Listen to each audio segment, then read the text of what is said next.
कोई पूछ रहा था किसी निज जनों से, महाराज जी कोई चमत्कार करते हैं, महाराज जी कोई चमत्कार बताते हैं? वो सोचते कोई जादू कोई टोना, इतने लोग लगे कोई जादू तो जानते होंगे। अरे सद्य वशीकरण चूर्ण मनंत शक्तिम तम राधिका चरण रेणु मनुस्मरामी, अखिल कोटि ब्रह्मांड नायक को अधीन कर ले ऐसी रज में रहते हैं, चमत्कार कौन सा?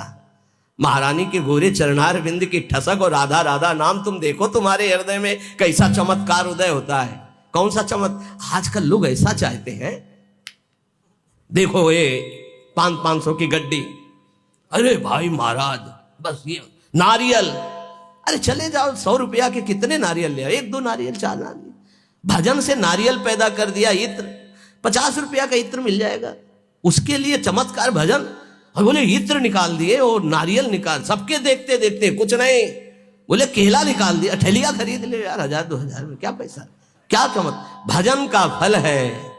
हाँ, ललित किशोरी जुगल जिस्क में बहुतों का घर गलते देखा, डूबा प्रेम सिंधु में कोई हमने नहीं उछलते देखा। अपने एक लड़का को स्मार्ट मोबाइल देते हो, फीस देते हो, पढ़ाते हो, लिखाते हो, पाई भर तुम्हारी नहीं मानता। एक लड़का एक बिटिया संभाले नहीं संभलता, चमत्कार देखने चले हो, बाबा का चमत्कार दिखाओ। चमत्कार एक इनकी खोपड़ी में बैठ करके राधा नाम सबको चला रहा है, साफ संयम में है, कोई मनोरंजन किसी के पास नहीं, जिनको सेवा है केवल उनके पास मोबाइल, साफ सावधान और रोज अपनी दिनचर्या में रत रहते हुए ये सब इष्टाकार वृत्ति की तरफ चल रहे हैं। हम इनको मन से प्रणाम करते हैं कि हमारी आज्ञा हमारे गुरुजनों की परिपाटी पर चल रहे हैं। चमत्कार किसे कहते? मन का परिवर्तन कर देना, ये राधा नाम का चमत्कार है, ये राधा नाम का प्रभाव है। पता नहीं लोग साधु महात्मा को क्या समझते हैं। जादू देखना है तो जादूगर के पास जाओ ना, पानी में ये दिखा देना, रुमाल में कबूतर निकाल देना, ये देखो जाके। साधु का चमत्कार देखना है मन का परिवर्तन, तुम्हारा मन और तन दोनों पवित्र होकर सच्चिदानंद भगवान में लगे। आज इसीलिए तो साधुता बहुत दुर्लभ हो गई है कि साधु महात्माओं को भी लोग नौटंकी मनोरंजन का एक पात्र समझते हैं। ताली बजा दी, बात सुने, कोई नेता का भाषण, ताली बजा दी। मन का परिवर्तन, तन का संयम और सच्चिदानंद में वृत्ति को जोड़ना। अजब रंग अनुभव बरसन लागे, अनुभव, हृदय का अनुभव, हृदय का परिवर्तन। क्या बोले? काम क्रोध मद आस वासना अर्क जवास ही झरने लागे, अजब रंग अनुभव बरसे लागे। जब वर्षा होती है तो ये अर्क और जवास ये अपने आप सूख जाते हैं, नष्ट हो जाते हैं वर्षा में, और सब जगते हैं, ये नष्ट हो जाते हैं।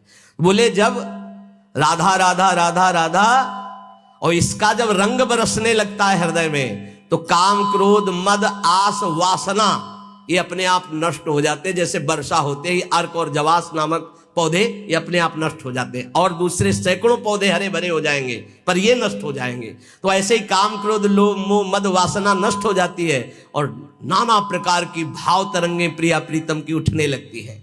लोभ मोह परद्रोह दोष दुख कलि कुचाल सब तरसे लागे, इंद्री दमन अमन सब भात ही अरुचि होत अब छर से लागे, अजब रंग अनुभव बरसे लागे। कब जानो हमारी साधना रंग ला रही है? जब काम के वेग को, क्रोध के, मोह के, मद के, इन सब के वेगों को सह गए, कोई प्रभाव नहीं, अंदर से शांत। किसी से कहना मत, क्योंकि कहने से सत्ता दृढ़ होती है।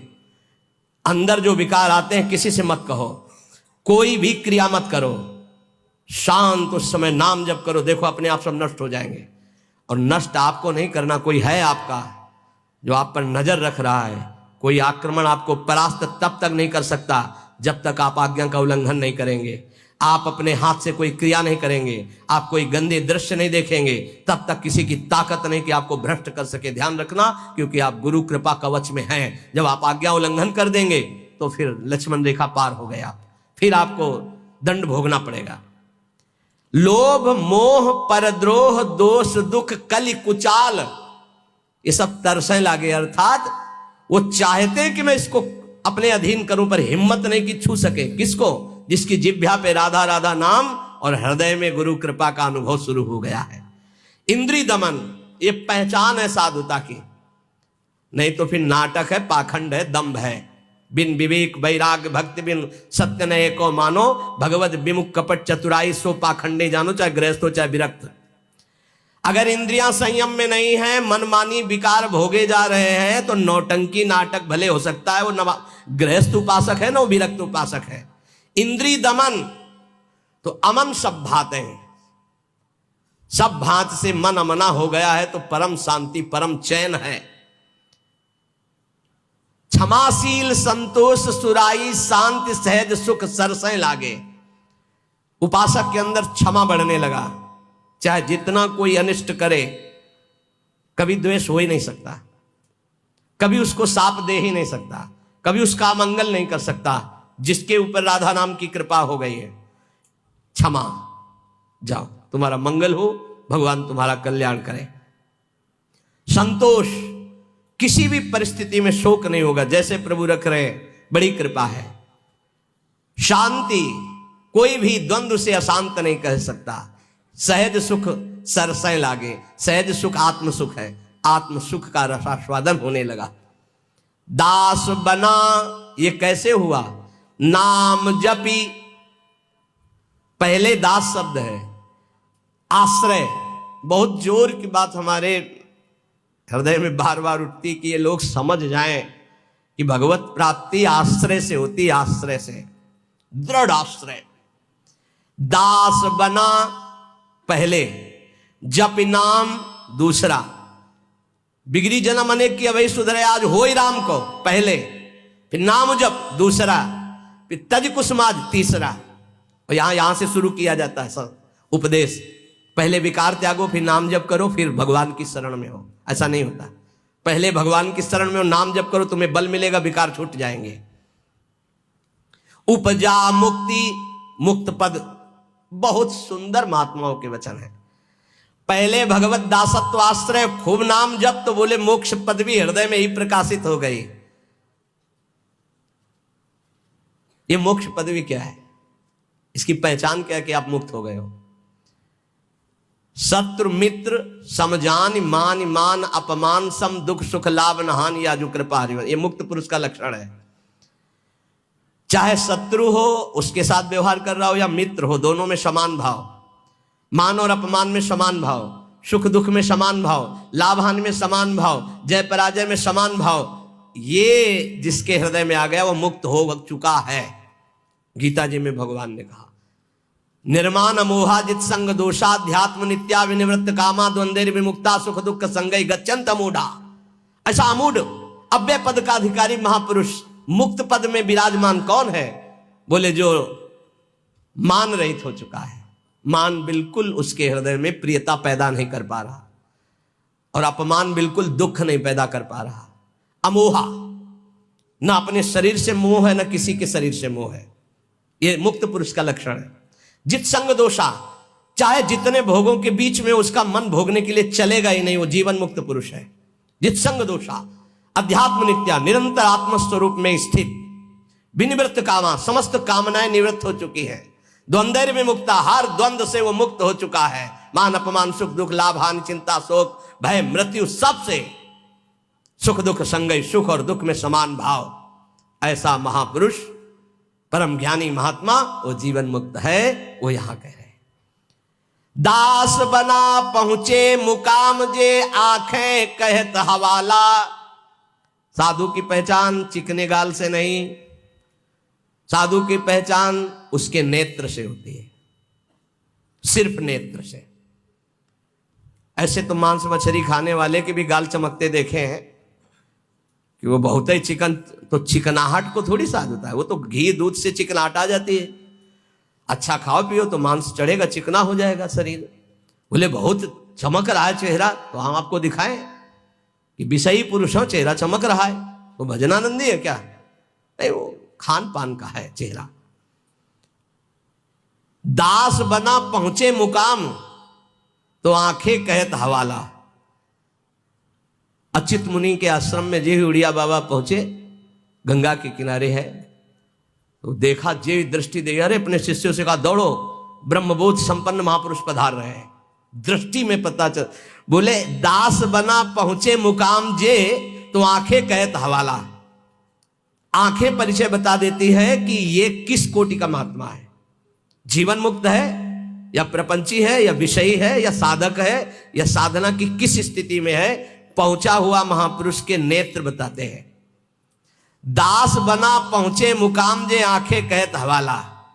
जे दृष्टि में दृष्टि ऐसे मिली तो पता चल जाता है कि किस कोटि की स्थिति है।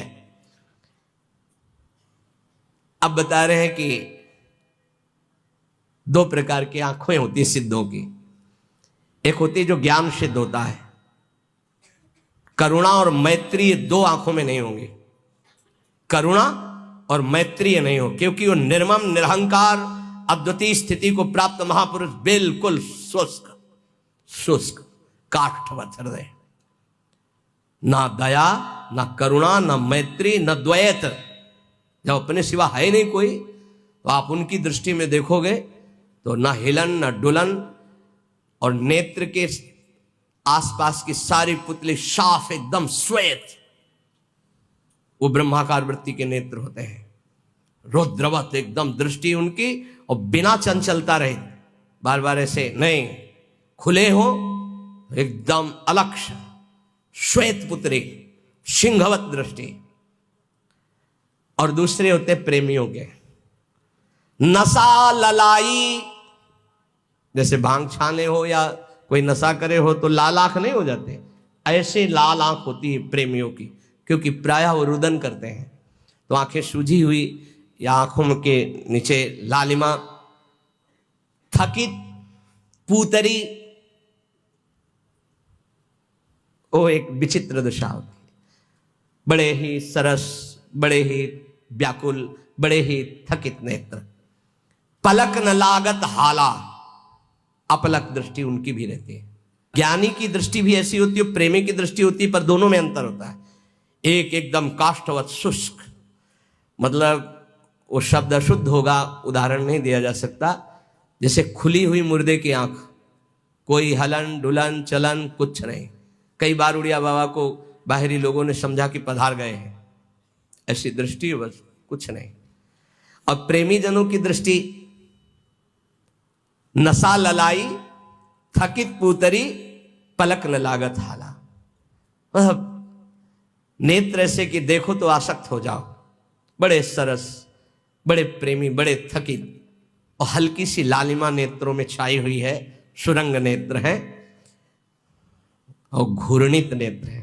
प्रेमी जनों के घूर्णित नेत्र, जैसे नशा ललाई का तात्पर्य यही है। थोड़ी थोड़ी देर में ऐसे आपको लगेगा कोई नशा खाए है क्या ये, उनके नेत्र, क्योंकि प्रिया प्रीतम के उस प्रेम रसाशों में उनके नेत्र झूमते हैं। अलसाने से रहित हमेशा, हरिजस सुनि द्रग नीरा। थोड़ी सी प्रभु की बात सुने के आंखों से आंसू की धारा बहने लगी, और अलसाने से रहते हैं, न सोना न जागना। अखियां रूप के रंग रंगी, निरखी स्वरूप कुंवरी राधे को, याही माही पगी। ये अखियां रूप के रंग रंगी, न सोई न जगी। प्रियाजू के रूप रस में हर समय अलसाई हुई, एक जैसे कोई नशा किए हो, ऐसे उस नशे में।